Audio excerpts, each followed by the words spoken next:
로마서 7장 21절에서 8장 2절까지 저와 여러분들의 한 절씩 교독하면서 읽겠습니다. 제가 먼저 읽겠습니다. 그러므로 내가 한 법을 깨달았노니 곧 선을 행하기 원하는 나에게 악이 함께 있는 것이로다.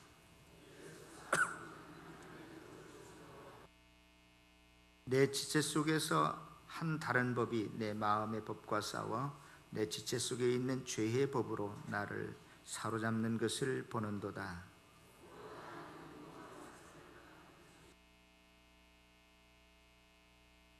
우리 주 예수 그리스도로 말미암아 하나님께 감사하리로다. 그런즉 내 자신이 마음으로는 하나님의 법을, 육신으로는 죄의 법을 섬기노라.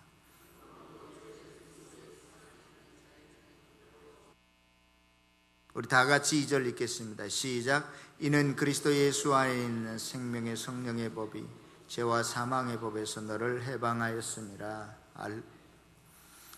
할렐루야. 오늘도 하나님의 은혜가 저와 여러분들의 심령 속에 임하기를 축원합니다.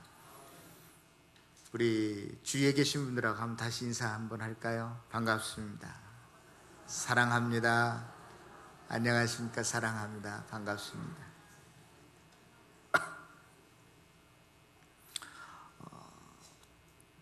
여러분들 기생충이 뭔 줄 알죠? 기생충이라고 하는 것은 자기 몸이 아닌 다른 사람 몸에 이렇게 달라붙어서 다른 생물에 달라붙어서 다른 생물의 영양분을 빨아먹고 사는 것을 기생충이다, 이렇게 우리가 일반적으로 말합니다. 여러분들 근데 고양이 기생충이라는 이야기 들어보셨어요? 이 고양이 기생충이라는 것이 뭐냐면요, 이 기생충이 생쥐의 뇌 속에 들어가면 어떻게 되는 줄 아십니까? 원래 쥐란 놈은 고양이 야옹하는 소리나 고양이의 소변 냄새를 맡으면 기겁을 하고 빨리 숨거나 도망가도록 되어 있어요. 그런데 이 고양이 기생충의 쥐가 여기에 감염이 되면 하루 강아지 법 무서운 줄 모르고 쥐가 누구한테 달려들까요? 고양이한테 달려든다는 거예요.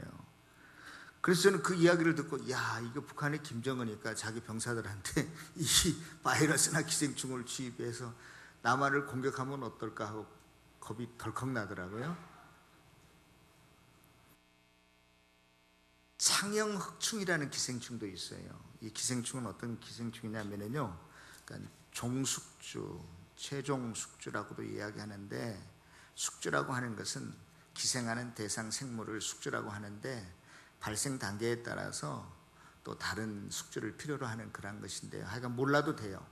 몰라도 되는데, 하여간 그 창형혹충이라는 기생충은요, 그러니까 마지막 숙주인 소에 들어가기 위해서 중간 숙주인 개미에게 먼저 들어갑니다. 그런데 그 개미가 이 창형흑충에 감염이 되면, 여러분들 개미들은 얼마나 하루 종일 부지런히 집하고 먹이 사이를 왔다 갔다 하면서 일을 합니까? 그런데요, 이 창형흑충이라는 기생충에 감염된 개미들은 가만히 살펴보면요, 풀잎 사이만 왔다리 갔다리 하고 하루 종일 어영부영하고 놀고 먹는 놈들이 있어요. 예? 그 녀석들은 이 창형흑충에 감염이 됐기 때문에 소가 빨리 와서 이 풀을 뜯어 먹으면 자기가 소 속으로 들어가기 위해서 기다리고 있는 거예요. 그러니까 여러분들 밖에 나가서 그 풀잎 사이에서 어영부영 일 안 하고 왔다리 갔다리 하는 개미 보면 이 창형흑충에 걸린 놈이구나, 그렇게 여러분들이 아시면 됩니다. 체코 프레그라고 하는 학자는요, 사람도 톡소포자충에 걸리면, 감염이 되면 자살률이나 교통사고가 다른 그것에 감염되지 않은 사람에 비해서 현저히 높다, 그러한 연구 발표를 했어요. 다시 말해서 기생충이 사람의 성격과 성품까지도 바꿔놓을 수 있다는 것이죠. 그래서 사람의 행위나 성품이나 어떤 성향이나 기질이라는 것도 그 사람의 고유한 것, 타고난 것이라기보다는 다른 것에 의해서 영향받을 수 있다, 그렇게 우리가 결론을 내릴 수 있죠. 이와 비슷하게 성경은 모든 인간은 죄의 종이 되거나 혹은 아니면 의의 종이 되거나 이 둘 중에 하나로 살아간다라고 말하고 있습니다. 다시 말해서 우리의 몸이 무엇에 의해서 점령당하느냐, 우리가 6.25 한국 전쟁 때, 동란 때 북한 땅은 누가 와서 점령했어요? 러시아와 중국이. 남한 땅은 누가 점령했어요? 연합군이, 미군이 점령했어요. 그래서 거기에 살고 싶지 않아도 그 땅을 점령한 그 사람들에게 종속되어서 오늘날 우리가 지금까지 살고 있는 거 아니겠습니까? 누가 우리를 통치하느냐, 다스리느냐, 누가 나를 점령하느냐에 따라서 우리가 어느 나라 사람이 되느냐, 이런 것들이 어떻게 해요? 결정되어 버린다는 것이죠. 죄와 사망의 법에 얽매여서 우리가 살아가기도 하고, 오늘 본문에 보면 죄의 법이 나를 사로잡아서 나를 포로로 만들어서 그렇게 우리가 남은 생애를 살아가기도 하고, 아니면 반대로 하나님의 법이, 성령의 법이 저와 여러분들을 사로잡아서 우리가 성령의 사람으로, 하나님의 사람으로도 살아갈 수 있다, 그렇게 말하고 있는 것이 오늘 본문의 핵심입니다. 기생충뿐만이 아니라요, 엄마 몸 안에 있는 태아도 어떻게 보면 엄마의 성격이나 사고나 생활 방식이나 식성까지도 바꾸어 놓는 것 같아요. 태아는 엄마에게 지대한 영향력을 많이 끼치죠. 그 중에 하나가 바로 엄마들이 보통 임신해서 하는 입덧이 아닌가 하는 생각을 해봅니다. 엄마의 입덧은 뭐냐면요, 엄마가 어떤 음식은 냄새도 맡기 싫어하고 어떤 음식은 먹고 싶어 하는데, 실상은 그건 엄마가 좋아하고 싫어하는 음식이라기보다는 그 뱃속에 있는 태아가 원하는 음식이고 거부하는 음식이라고 이렇게 보는 거죠.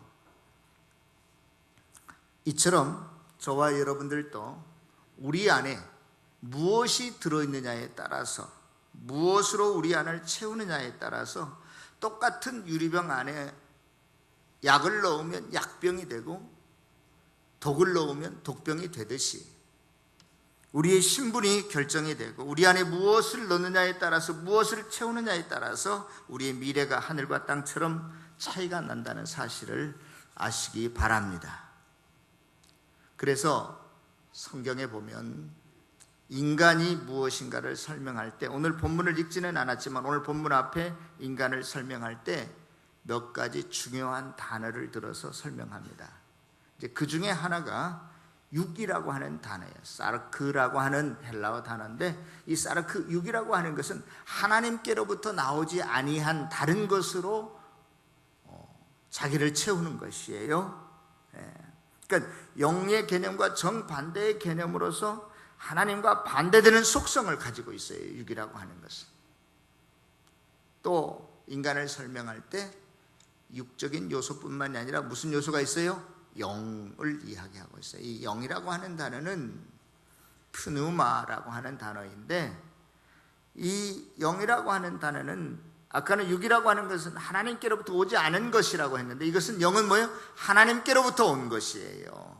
그래서 이 영을 이야기할 때 성경은 생명과 호흡이다, 진리다, 말씀이다, 또는 성령을 그냥 푸뉴마, 영이라고도 이야기합니다. 그리고 인간, 이 몸을 가리켜서 소마라고 하는 단어를 사용해요. 그러니까 눈, 코, 입, 귀, 발, 다리 이런 거, 신체, 이 바디를 가리켜서 소마라고 이야기합니다.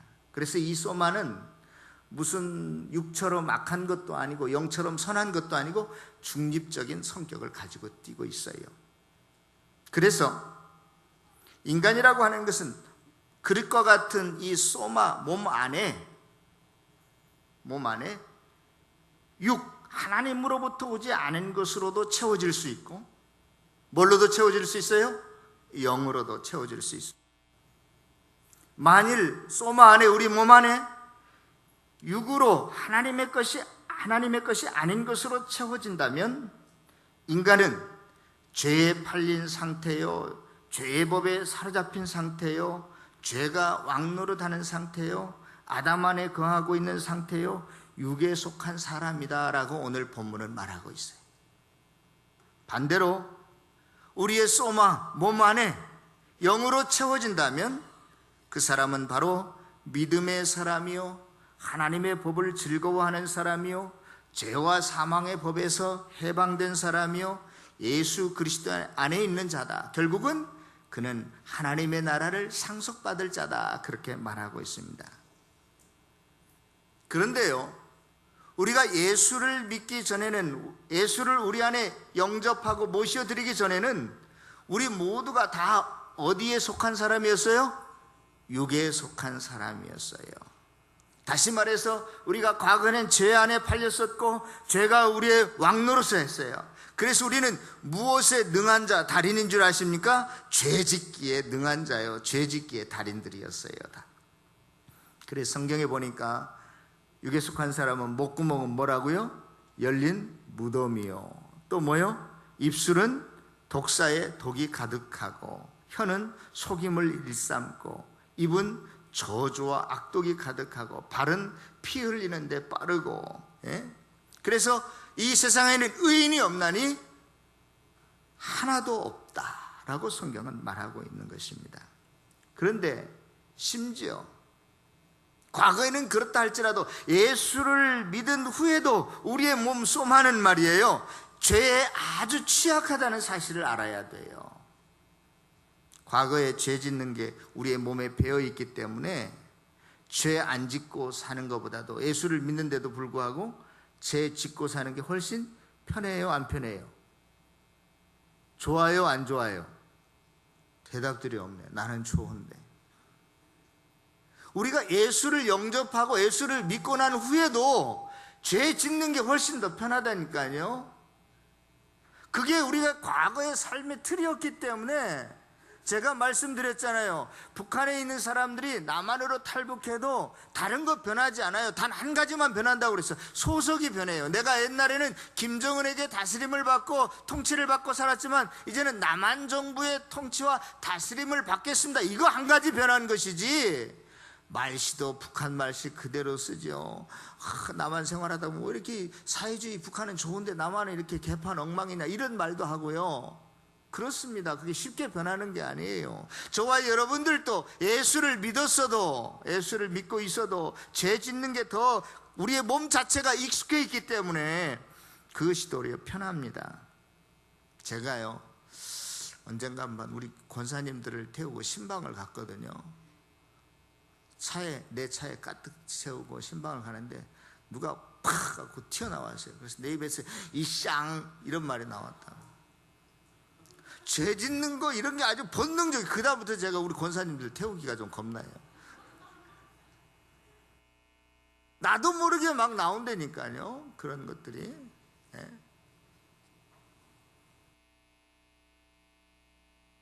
우리 남자 집사님들 뭐 상가에 가서 요즘 화투 안 치는지 모르겠네.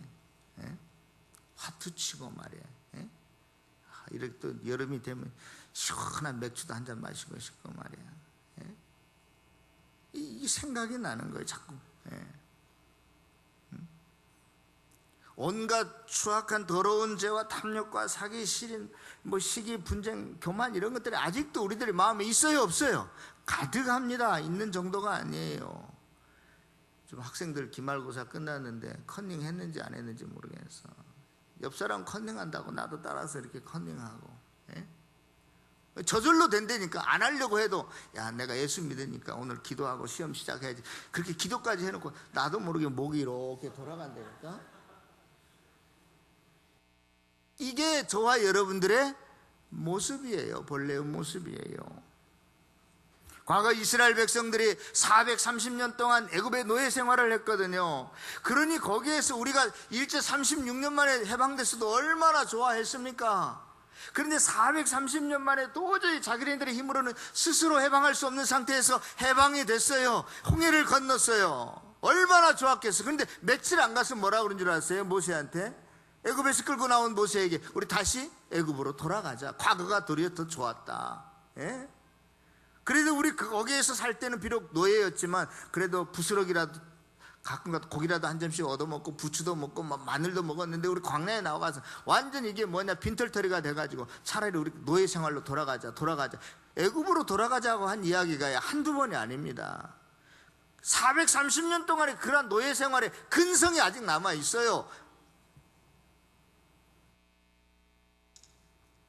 그래서 예수 믿는 우리 몸 안에는요, 애성품인 겉사람도 그대로 남아 있고, 또 예수 믿음으로 새로운 성품 속사람 성령님이 들어와서 이 둘이 항상 우리 안에 공존해 있다는 사실을 알라고 제가 여러 번 여러분들에게 말씀을 드렸어요. 알겠습니까?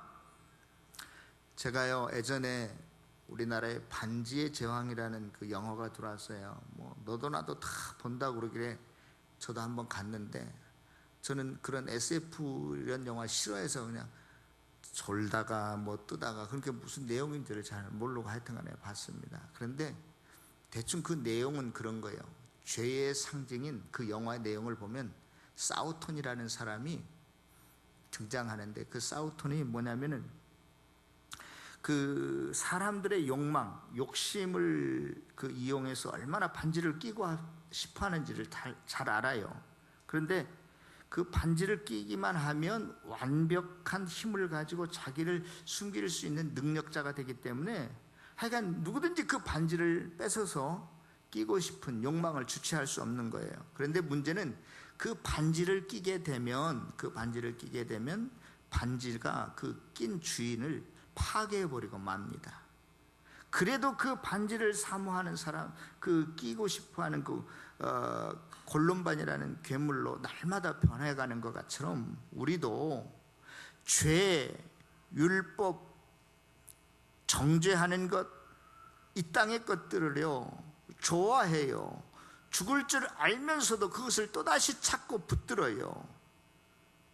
성도 여러분, 그래서 아마도 바울은 속사람은 마음으로는 하나님의 법을 따르기를 원하지만 죄 짓는 데 익숙한 우리의 겉사람 애성품은 너무도 쉽게 죄를 따라가 버리고 마는, 내가 원하는 선은 행치 아니하고 원하지 아니하는 악만 행하는 자기의 모습을 보고 오늘 본문 24절에 오호라 나는 어떠한 사람이로다? 곤고한 사람이로다. 그렇게 고백하고 있어요. 제가요 이 곤고한 사람이 어떤 사람일까 고민하고 있었는데 우리 박 목사님이 저한테 가르쳐 줬어요. 어저께 곤고한 사람이라는 것은요 헬라어로 파라이프로포스라고 하는 그런 포로스라고 하는 단어인데요, 그 곤고한 상태가 어떠한 상태냐면, 내가 헬라어를 안 쓰려고 그랬는데 어저께 박 목사님 저한테 이 헬라어를 가르쳐 줬거든요. 이 곤고한 상태라고 하는 상태가 어떠한 상태냐면, 그 옛날에 그 왕이나 위대한 귀족이 죽으면 몸종이나 뭐 말이나 뭐 이러한 그 노예들을 함께 묻는 순장 제도가 있었잖아요. 근데 이것은 순장 제도와는 좀 달리 이 성경이 쓰여질 당시에 어떠한 사형 제도가 있었냐면, 죽은 시체가 있잖아요. 그리고 산 사람하고 꽁꽁 묶어놔요. 예? 죽은 시체하고 살아있는 사람하고 꽁꽁 묶어놓고, 이 죽은 시체가 부패하면서 온갖 더러운 병균이 이 산 사람에게 옮겨가서 다 뜯어먹어서 결국은 부패해서 죽도록 그러한 사형법이 있어요. 그러한 상태를 곤고한 상태다 그랬다는 거예요. 그러니까 바울이 내 과거에 예수를 믿지 않던 때는 뭐 육에 속한 사람이니까 그러려니 했어도, 이제는 예수를 믿게 되었는데, 예수가 내 안에 들어왔는데, 성령님이 내 안에 계신데도 불구하고 자기가 늘마다 이렇게 또다시 죄를 짓고 내 육신이 죄를 좋아하게 되는 자기의 모습을 보고 그냥 장탄식을 하고 있는 거예요. 스스로 절규를 하고 있는 거예요. 하나님, 내가 어떻게 하면 좋겠습니까? 그 상태가 얼마나 비참한 상태든지 바로 시체와 함께 묶여서 썩어가는 자기의 상태로 지금 표현하고 있다는 것입니다. 사랑하는 성도 여러분, 저와 여러분들의 상태는 어떤가요?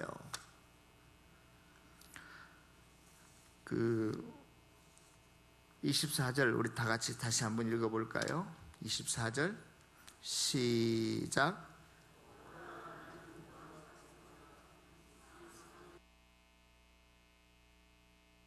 예.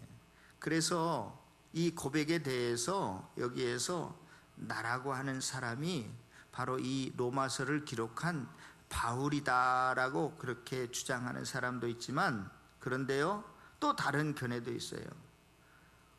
바울은 이런 사람이 결코 아니다라는 것이죠. 어떻게 바울과 같은 위대한 대학자요, 성자요, 하나님의 큰 일꾼이었던 사도 바울이 이러한 고백을 한다는 건 말이 안 된다.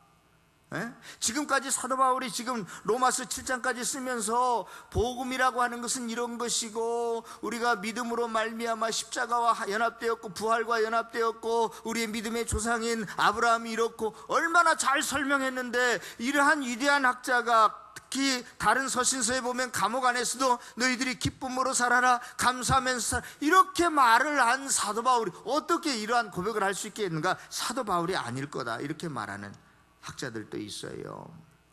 그래서 그러한 사람들은 이 신약성이 헬라말로 기록되어 있는데, 헬라 문학에 의하면 어떤 객관적인 사실을 설명하고자 할 때 나를 이렇게 설정해 놓고 나를 캐릭터로 말하는 그러한 수사학적인 방법으로서 바울이 나라고 한 것이 진짜 여기에서 말하는 나는 바울이 아니다라고 그렇게 말하는 사람도 있다는 거예요.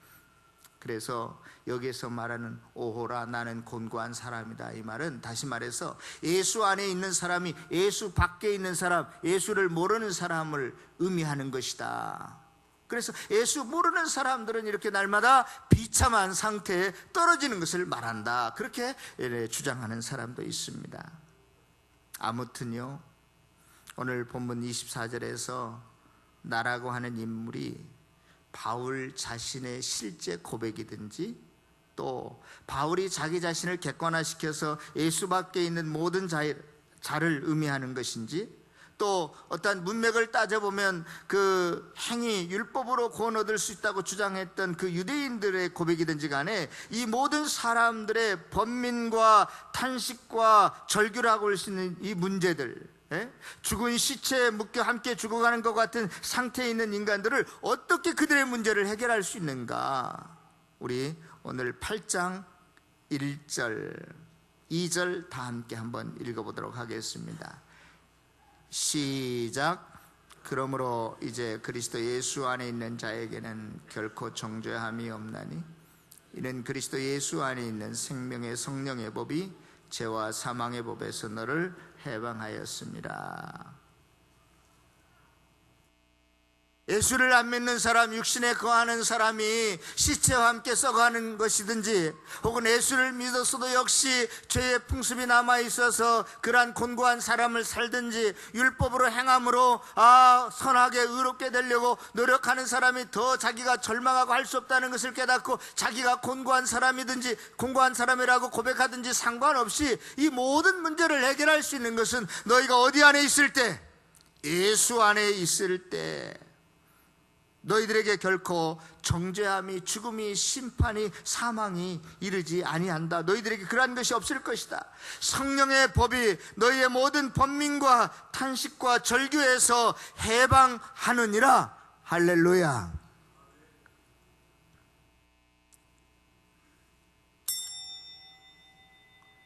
계속 고개 숙여서 목사님 빨리 끝내세요. 오늘 또 그게 그 말 아닙니까?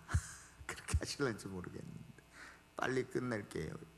그 옆 사람이 계속 고개 숙이면 허벅지를 한번 콱 꼬집어 주세요. 옆에 사람. 그 어떤 사람이 졸려가지고 고개를 숙이고 있다 그러면 양쪽 옆에 있는 사람이 책임이야. 자, 제가 이제 결론을 말씀드릴게요. 제가 지난 주일에 초원지기 부부 모임을 했습니다. 목장 모임 하는 것처럼 똑같이 제가 초원지기 부부들과 함께 모임을 갔습니다. 만나서 간단하게 음식도 먹고요, 또 찬양도 하고요. 이번 주일에 한 말씀에 대해서 나눕니다. 제가 평상시에는 새롭게 느낀 말씀이나 또 은혜 받은 말씀이 뭡니까? 이렇게 물어봤는데 지난 주일에는 그렇게 물어보질 않았어요. 설교에 나왔던 용어들, 뭐 율법이 어떻고 죄가 어떻고 이런 것이 무슨 의미입니까? 라고 제가 한 번씩 물어봤거든요. 그랬더니 소원지기 부부들이 다 다르게 대답하는 거예요. 자기 나름대로 율법은 이렇다, 뭐 죄는 이렇다, 다. 그래서 하여간 대충 설명해주고 또 그것이 무엇인지 한번 설명해보라고 또 제가 요구했어요. 그랬더니 또 설명도 다 다르게 하는 거예요. 그래서 제가 결론은 이렇게 맺었습니다. 여러분들이 다 다르게 말씀을 하셨어도 또 어떤 분은 설명을 못해도 중요한 것 한 가지가 있는데 자기 안에 예수를 모신 사람은 모든 문제가 다 해결됐습니다. 할렐루야. 오늘 그 이야기하고 있는 거예요. 너희들이 예수 밖에 있든 안에 있든 인생에 대해서 곤고한 삶을 살아가고 있지 않느냐. 그러나 누구든지 예수 안에 있으면 죄와 사망의 법에서 너희가 해방하였느니라. 자유함을 얻었느니라. 할렐루야. 저와 여러분들이 무엇을 좀 설명 못하고 이해 못해도 괜찮아요. 마음속에 심령 속에 예수님 영접하고 그분 의지하고 살아갈 수 있기를 바랍니다. 또 더더욱 감사한 것은요, 우리가 예수님 영접하면 그 안에 또 뭐가 역사하냐면 성령님이 역사해요. 성령님이 계십니다.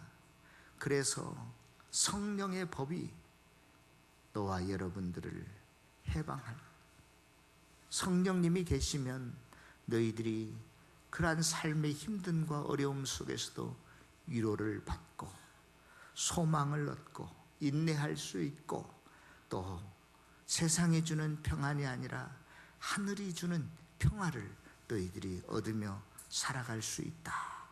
참 자유를 누리며 살아갈 수 있다라고 말하고 있는 말씀이 오늘 본문 말씀인 것입니다. 여러분, 제가 오늘 여러분들에게 드린 말 다 잃어버렸어도 내 안에 누가 계신다?